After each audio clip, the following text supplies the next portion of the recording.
Bangla channel, বাংলার কথা, বাঙালির বার্তা। আজ আমাদের বিটু বাংলা চ্যানেলে উপস্থিত আছেন কবি দীপ্তি রানী সাহা, সুদূর মালদা থেকে। তিনি এসেছেন কলকাতায় আমাদের চ্যানেলে সাক্ষাৎকার দিতে। নমস্কার দিদি আপনাকে। নমস্কার বিটু বাংলাকে এবং আমার সকল শ্রোতা বন্ধুদেরকে। আপনি মালদা থেকে, মানে মিষ্টি আমের দেশ থেকে কি মিষ্টি বার্তা আমাদের জন্য নিয়ে এসেছেন, তা যদি একটু একটা মিষ্টি কবিতা দিয়ে আমাদেরকে শোনান ভালো হয়। আমার স্বরচিত কবিতা? হ্যাঁ, অবশ্যই আপনার স্বরচিত কবিতা।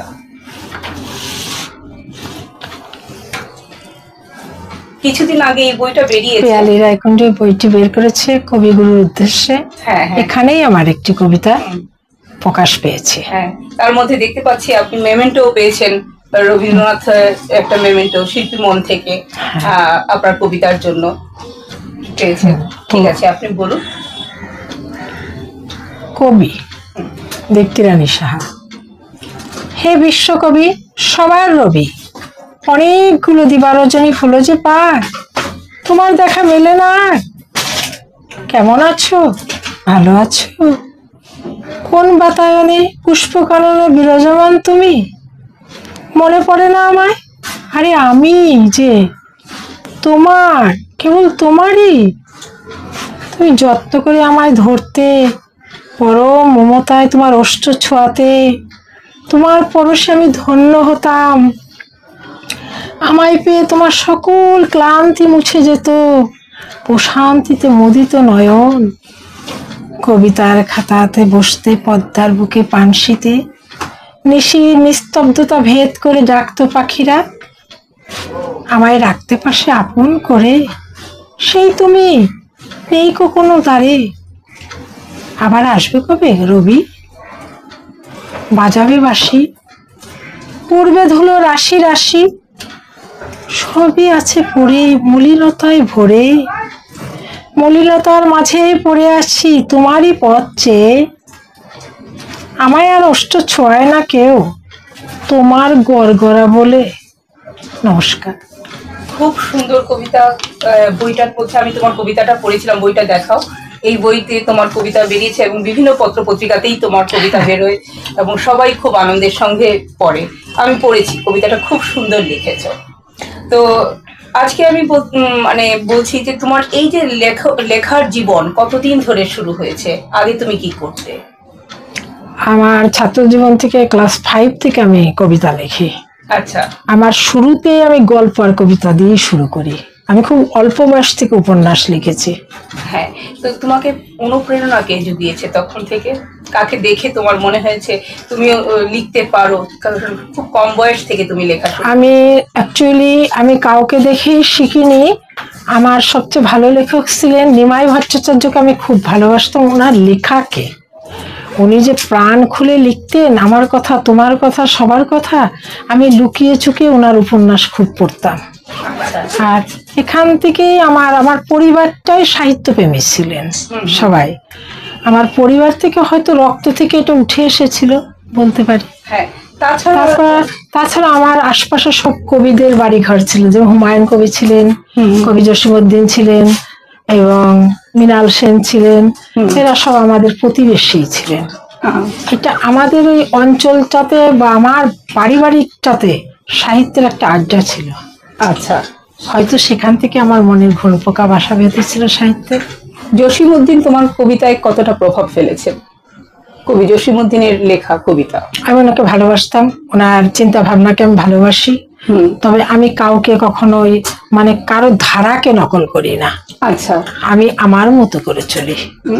ওনার কবিতা পড়ে কোনটা মনে হয়েছে যে তোমার খুব ভালো লেগেছে, বা এরকম কবিতা আজও যুগ যুগ ধরে চলবে? আমি ওনার কবর কবিতা, নিমন্ত্রণ কবিতাকে বেশি পছন্দ করি। সব কবিতা ওনার ভালো, ওনার সবই ভালো। আচ্ছা, যেহেতু উনি আমাদের পল্লী কবি। এবং তোমার খুব কাছের মানুষ, তুমি ওনার স্নেহ পেয়েছো। এই তো বললে তুমি মৃণাল সেন, ওনাদের স্নেহ পেয়েছো। এইরকম কতজনের ভাগ্যে জোটে। আমি মৃণাল যে চোখে দেখলি না, এই চোখে আমার পরিবাররা দেখেছে। মৃণাল যে ছিল, অনেক গল্প শুনেছি পরিবারের কাছ থেকে। আচ্ছা, তো তোমার এই লেখক জীবনের অভিজ্ঞতা, মানে ধরো তুমি তো সংসার করেছো, তারপরে ধরো স্কুল করেছো, স্কুল টিচার ছিলে, এখন তুমি একটা ব্যবসা সামাল দাও, সবকিছু মিলে তারপরে তুমি কবিতা যাপন করো বা লেখক হিসেবে যে যাপনটা করো, সেই জিনিসটাকে তুমি আমাদের সামনে তুলে ধরো যে কিভাবে তুমি আমার এত কিছু সামাল দিয়ে যে লেখাটাকে। আমি 16 বছর বয়সে আমার বিয়ে হয়ে গেছিল, আমি নারী নির্যাতনের শিকার হয়েছিলাম হ্যাঁ পণ প্রথার জন্য। আমার হচ্ছে তখন আমার শ্বশুরবাড়ির লোক আমার অ্যাকসেপ্ট করতো না এই কবিতাটাকে। আচ্ছা, এরা আমার বহু কবিতা 750 পাতার একটা উপন্যাস সব পুড়িয়ে দিচ্ছে, আমার স্বামী, দেবর, শাশুড়িরা বলে ছিঁড়ে ফেলতো, পুড়াই দিত। তারপরে আমি মাঝখানে একটু মানে হয়ে গেছিলাম, মানে মর্মাহত হয়ে গেছিলাম, কারণ একটা সাহিত্য হচ্ছে একটা সন্তান সমপর্যায়। হ্যাঁ হ্যাঁ হ্যাঁ, সন্তান রক্ত পূর্ণ মাংস দিয়ে তৈরি করে, মায়ের এই কল্পনা প্রেরণা আশা আকাঙ্ক্ষা দিয়ে তৈরি করে, তদ্রূপ আমি মনে করি বা সব সাহিত্যিকরাই মনে করবে এটা। সাহিত্য এমন একটা জিনিস, এটাকে শুধু কারো কাছ থেকে নিয়ে হয় না, এটা হৃদয়স্থ নিজের সৃষ্টি, এটা খুব ভালোবাসার জিনিস। তখন আমার এই ভালোবাসার জিনিসগুলো চলে যাওয়ার পর আমি একটু দমড়ে মুচড়ে গেছিলাম মানসিক ভাবে। তারপরে আমার মেয়ে যখন 5, 6, 7-এ পড়ে, তখন এটা 2000 সালের আগে, 99 এরকম হবে।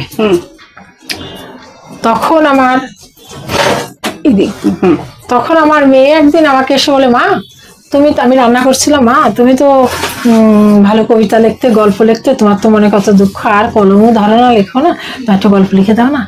মালদা বইমেলায় প্রতিযোগিতা হচ্ছে, নিমাই ভট্টাচার্য আসবে, তা তুমি দাও না, কি আছে? আমি বললাম, আমারটা কি আর হবে? এত বড় বড় লেখকরা রয়ে গেছে, আর এরা কি আর আমার, তার মধ্যে আমি জায়গা পাবো? এটা অপমান। না না তুমি লেখো, দেখো ঠিক হয়ে যাবে। আমি 2 দিন সময় পেয়েছিলাম লাস্ট মোমেন্টে জমা দেওয়ার জন্য। 2 দিনে আমি একটা কবিতা লিখে দিয়েছিলাম, বারবার অনাথ, আমার বইতে প্রকাশ করা আছে সেই গল্পটা, ভুজের দাঙ্গার উপরে ভিত্তি করে। সেই গল্পটা 2nd স্থান অধিকার করছিল 2000 লেখকের মধ্যে।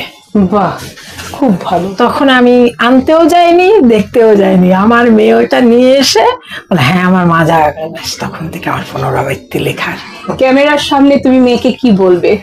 আমার মেয়ের কাছে আমি চিরকৃতজ্ঞ, আজও সে আমায় প্রেরণা যোগায়। তার সঙ্গে আমার মানে একটা ঘূর্ণির একটা লাটাইয়ের সুতোকে এক পাশ বেঁধে দিলে আর এক পাশে যেরকম থাকে, আমার সাথে সুতো বাঁধা লাটাইটাও। আমার মাকে কি মেয়ের মধ্যে দেখতে পাও? একদম আমারই, সে আমার কার্বন কপি, মানসিকতা এবং চাল চলন, মেধার দিক থেকে, সব দিক দিয়ে সে আমারই মতো। মেয়ের নাম কি? টিউলিপ সাহা। টিউলিপ সাহা। আচ্ছা। শহর থেকে দূরে, বহু দূরে এক গা, সেই গায়ে শিমুল পলা স্বপ্নে রং ছড়ায়, বর্ষায় ভিজে কৃষ্ণচূড়া কদম জারুল ফুল, কামিনী গন্ধ ছড়ায় আপন মনে। শরতের শিউলি ঢেকে দেয় মেঠো পথগুলি, ধানের খেতে ঢেউ খেলে যায় বাতাস, নীল নীলিমা আকাশের নিচে দিগন্ত জোড়া বিল, প্রতীক্ষায় বসে থাকে ঝাঁকঝাঁক সাদা বক, সর্ষে ফুলের মাতাল গন্ধে অলিরা গুনগুনায়, বউ কথা কও, বউ কথা কও, পাখিরা ডাকে ডালে ডালে। এই গায়েতে বেড়ে উঠে একটি ছেলে একটি মেয়ে, আপন হরসে হাসে, আপন মনে গাঁথে মালা বুনো ফুলে, পাঠশালাতে পাশাপাশি বসে, গাঙ্গে নাইতে গিয়ে গামছায় ছেকে ব্যাঙাচি তোলে, সব পরবে দুজন দুজনকে মিঠাই মন্ডা খাইয়ে থাকে, বসন্তে হোলির রং মেখে দুজন রঙিন হয়, হাতে হাত থেকে পার হয় ডুবসা তারে, গাছে গাছে গাছে গাছে কাঁচা আম পাড়ে দুজন দুজনারে নয়না হারায়, গ্রামের পাঠশালার অবসান ঘটে, এবার শহরে যাবার পালা, উচ্চ শিক্ষার তরে। হাসি খেলার মাঝে বুঝিতে না পারে দুটি দেহে কখন এসেছে যৌবনের সন্ধিক্ষণ, প্রাণের ভরসায় মায়াকে দেয় পিতা শহরের ঠিকানায়।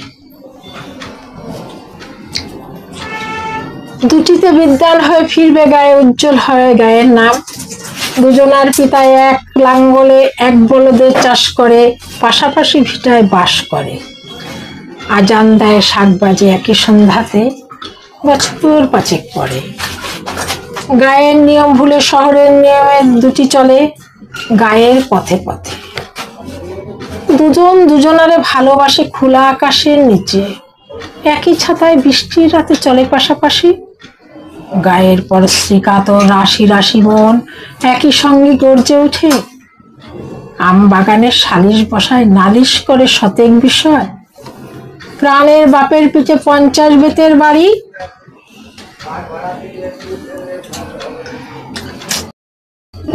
তুমি এই লেখালেখি করতে করতে বা বিভিন্ন ধরনের পুরস্কার অনেক পেয়েছো আমি জানি, তো সেই পুরস্কার কিভাবে পেলে কি একটু আমাদেরকে যদি জানাও।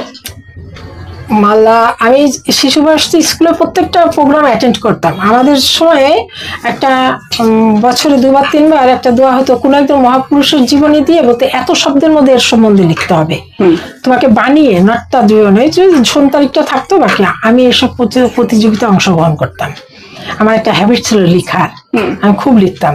আমার স্কুলের সব সাংস্কৃতিক প্রতিযোগিতা পারি না পারি আমি ঢুকতাম। এখানে আমার একটা উদ্যমতা ছিল।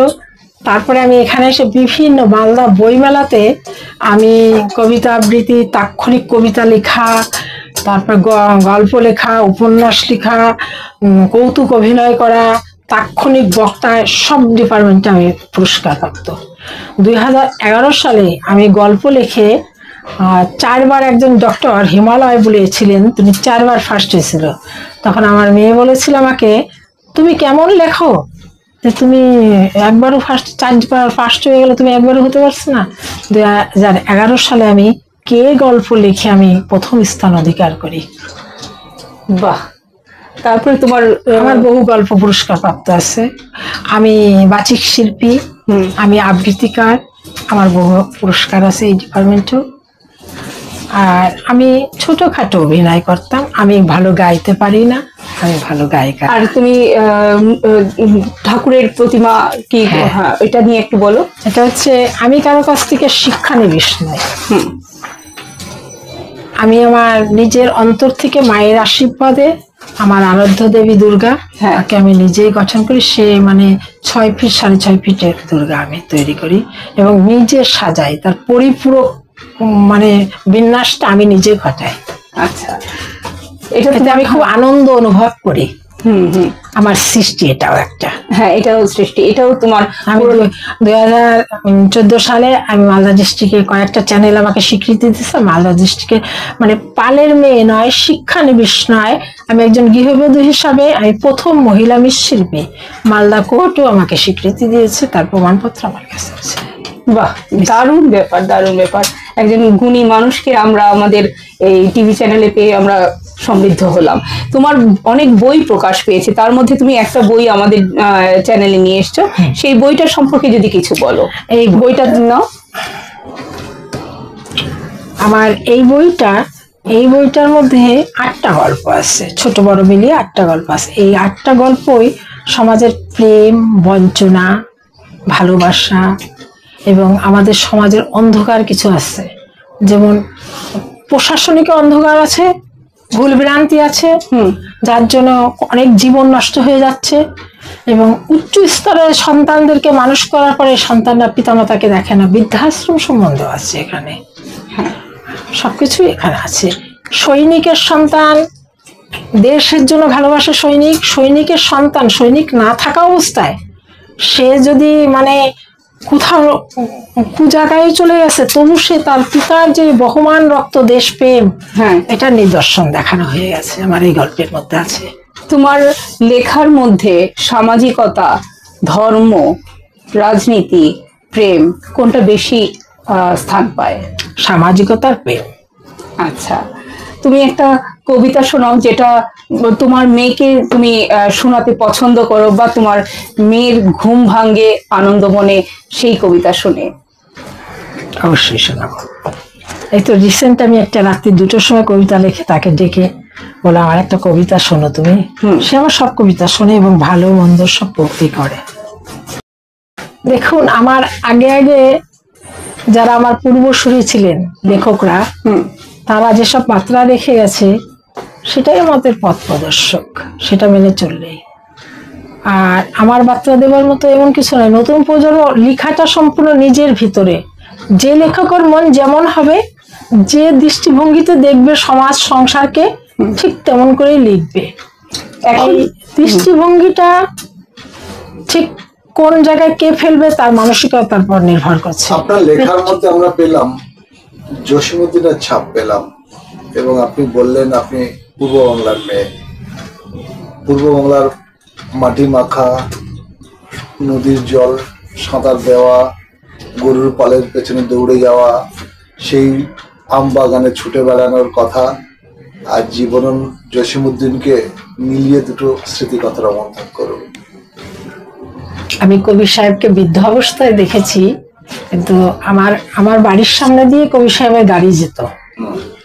আমার বাড়ির সঙ্গে রাস্তা ছিল, সেখান দিয়ে কবি সাহেব যখন ঢুকতেন তখন আমি খুবই ছোট, হয়তো আমার বয়স তখন 10 থেকে 12 বছর এরকম হবে তখন। আর আমার পরিবারের সঙ্গে কবি সাহেবের পরিবারের খুব ছিলেন, যেটা আমার জেঠুর সঙ্গে উনি লেখাপড়া করতেন, এই পারপাসে আমাদের বাড়িতে উনি যাতায়াত ছিলেন। তখন আমি শুনতাম কবি এসছে, কবি এসছে, কবি এসছে, সাজু এসছে, কবি ছেলে, হাসি এসছে, ওরা এসছে বললে আমি যেতাম চলে। আমি এমনিও চলে যেতাম, কবি না থাকলে আমি মাঝে মাঝে আমার খুবই ভালো লাগতো কেন জানো ওই বাড়িটাকে। কারণ ওই কবরটা ঘেঁষে একটা নদী গেছে চিকন সুতোর মতো, নদীর ওপারে একটা মাঠ আছে, সেই নকশি কাঁথার মাঠ। আজ ওই গাঁও অঝরে ছড়িয়া, ওই গাঁওটির পানে অঝরে চাহিয়া, এই নীরবে বসিয়া কোন কথা যেন কহিতেছে কানে কানে। আজও আমার টানে, আমি যদি যত বছর পরে আমি যাব, আমি কবির ভিটা পাড়াবই, এটা আমার একটাই। আমি তখন যেতাম, লাস্ট উনি মারা গেল যখন, তার আগে আমি গেলে ওনার মিসেস এবং আমাকে নাড়ু মুড়ি দিতার, কবি সাহেব আমাকে ডাকতো, এই শুন শুন এদিকে আয়, এই দুষ্টু এদিকে আয়। তা যখন যেতাম, কোন গায়ে রে তোর বাড়ি, কোনখানে রে, বলতো কই তো আলিপুরে আমার বাড়ি, ওই মনোরঞ্জন সার বাড়ির মেয়ে আমি। তখন বলতো তুই মনোরঞ্জন সার বাড়ির মেয়ে, মানে অশ্বিনী মাস্টারের বাড়ির কাছে তোর বাড়ি, মানে আমার বাপের মামা। তা বলতো কে, হ্যাঁ ও তুই এখান থেকে এসছিস। ওনার মিসেস করতো ওদেরকে নাড়ু দাও, বড় বড় কে নাড়ু বানাতো উনি, নাড়ু দাও মুড়ি দাও, উনি আমাকে নাড়ু মুড়ি দিত। তখন ওই যে ফ্রক পরতাম আমরা, ফ্রকের মধ্যে দিয়ে দিত, খেতে খেতে চলে আসতাম। আর লাস্ট 82 সালে আমি তখন গর্ভবতী, প্রথম আমি ওনার বাড়িতে গেছি। আমার দুটো বান্ধবী বলে চল না আমরা কোনো কিছু হলে কবির বাড়িতে ছুটি, চল না জসীমউদ্দিনের বাড়ি থেকে ঘুরে আসি, ভালো লাগছে না। তো গেলাম, যে দেখি ওনার মিসেস মোটা সোটা সুন্দরী ছিলেন, তারা আমাকে, আমরা গেলাম, আন্টি এসছি, বলছি হ্যাঁ তোরা এসছিস, কি খেতে দেবো তোদেরকে, বস। তারপরে নাড়ু, আর এই নাড়ু আর মুড়িও না, নাড়ু এতগুলি নাড়ু মুড়ি এনে দিলে খা তোরা। এটাই ওনার সঙ্গে আমার লাস্ট দেখা। উনি মারা গেলে আমি গেছিলাম দেখতে, তখন অলরেডি উনি কমপ্লিট কবরে যাওয়ার জন্য, তখন আর আমাকে দেখতে দিল, আমি সাদা অবস্থা দেখলাম, মনটা আমার খুব খারাপ হলো, মানে আমার চোখে জল চলে আসলো। সেই আন্তরিকতা, সেই ভালোবাসা, আজকের দিনে তুমি এত অনুষ্ঠান করো, এত জায়গায় যাও, সেই রকম আন্তরিকতা পাও কি? হ্যাঁ, এক একজন না পেলে কি আর বেঁচে আছি, তাহলে কি আমার সাহিত্য আগায় যাচ্ছে? আচ্ছা, ফারাক কি মনে করো, একাল সেকালের মধ্যে কি ফারাক মনে করো, আন্তরিকতায়, কবিতায় কি ফারাক? হ্যাঁ, কবিতা তো ফারাক আছে, তবে আমি বলবো এই যুগের কবিতাটা সবার বোধগম্য, সবার বোধগম্য।